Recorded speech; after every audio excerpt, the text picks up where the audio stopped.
Hello, dear ones. Those of you who were at my birthday Zoom on Tuesday will know we featured quite a lot of Ant and Bee. So I thought today, instead of some dancing, you'd like a little bit of reading. Don't worry, I'm not going to read the whole book because, as some of you, including my dear son who's recording this, pointed out, it's a very long book. But it's a good book. These were mine from when I was young. But in order to spice it up a bit, I've brought along a special friend to read for me. Some of you may be familiar with her. Hello, Merry Cyphles. This is Merry Christmas. I'm helping out Maggie with the reading. What this old shit. More and more Ant and Bee. As if the original Ant and Bee wasn't enough. Now, it's very long and a lot of it's very boring, so I'm just going to read you the beginning bit and then we're going to skip to about halfway through when it gets quite juicy. Once there was a mother and father who asked Ant and Bee to play with their small girl while they were away to buy secret presents. That sounds weird. So the girl and Bee and Ant went into the garden to play with her bow and...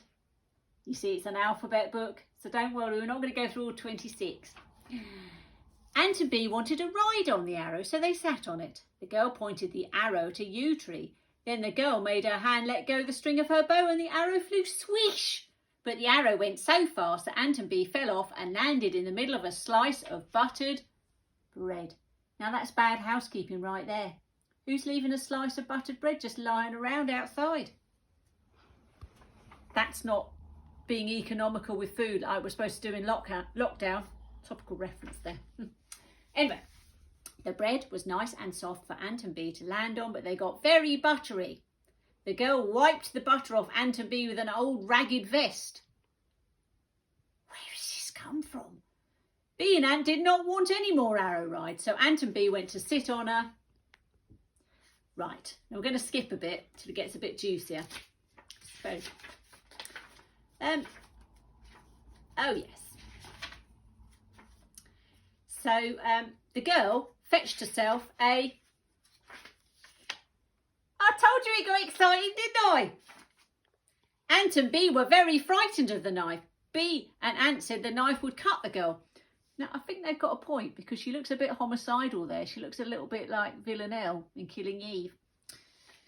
The girl told them she wanted the knife to slice up a... Not a person, not yet. The girl wanted to cut up the lemon with the knife, but Ant and Bee would not let the girl use the knife. There they are, pushing a drawer. You wouldn't think an ant and a bee could push a kitchen drawer, but apparently so. Then Kind Dog came into the house. He had found some money. It's shaping up to be a real murder mystery. We got a knife, we got money, we got a motive. Kind Dog said he would go and show the money to his master, who was a zookeeper. A little bit random. Ant and Bee and the girl said goodbye to Kind Dog. Just as Kind Dog went away, in came someone who was a nurse. So that's when the homicidal girl gets crazy with the knife. We're going to need a nurse. The nurse was looking after the girl while her mother and father were gone. Ant and Bee told the nurse they would not let the girl use a knife. The nurse said a knife was only for big people. The nurse said she was a big person. She's not wrong there. So the girl asked the nurse to use the knife to cut up a lemon and now in fact it's actually a spring onion, but I suppose that wouldn't really fit with the O motif. The nurse said she would cut up the onion after she'd cut up the lemon. Then she cut them up with the knife and put the cut up lemon on a plate. She put it all round the plate. In the middle of the plate was a picture of a king. Then the nurse cut up the onion with the knife and the nurse put the cut up onion on another plate that had a picture on it of a, you guessed it, The girl said she liked the plate with the queen best. Ant and Bee liked the plate with the king best. The nurse was crying. The nurse said cutting the onion had made her cry. The nurse said while she was crying, she would sit down on a chair and listen to the radio.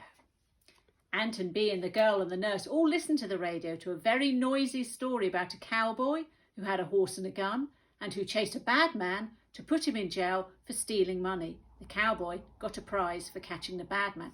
frankly, I think they could make a better radio story about this, because you've got the homicide girl with a knife, you've got a nurse, you've got an Ant and Bee who are strong enough to push a drawer. Look, here they are playing pool on the tabletop. Very weird. After the radio story, the nurse was not crying anymore. Of course, you might be by this point. The nurse went away to dig in the garden. You see, she's digging in the garden. That's for when the homicide happens. Went away to dig in the garden with a spade. Obviously, that's what you do when you come to look after somebody else's child. The girl filled a pail with water and gave the gardener water. Then Ant and Bee and the girl went back into the house to get ready for supper. The girl said they must lay that lovely 60s Formica. Isn't that beautiful? The girl put a cloth on net on the table and stood a big jug of milk on it. Then a man came in at the door. That's it. It's all coming to Pete's now. That's it. My nose smells currant bread in the oven, said the man. He took off his coat and hat. The girl told Ant and Bee that the man was her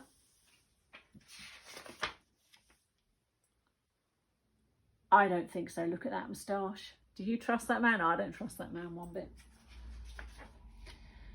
The uncle called the nurse to come and have supper. The girl had a boiled egg and bread and butter and a cup of milk. After supper, the uncle said he would play his... All right. He sat down on a chair while he played his viola because his left leg was tired. That's what they're calling it these days.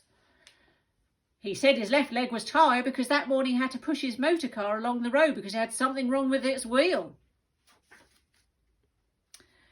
When the uncle finished playing his viola, the girl and Bee and Ant helped the uncle do a...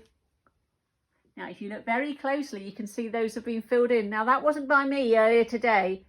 That was by Maggie when she was a little girl. The uncle liked doing the crossword. Then the sun went away and the nurse said the girl must go and have her bath. I hope the uncle's gone by this point because, frankly, it's getting seriously X-rated.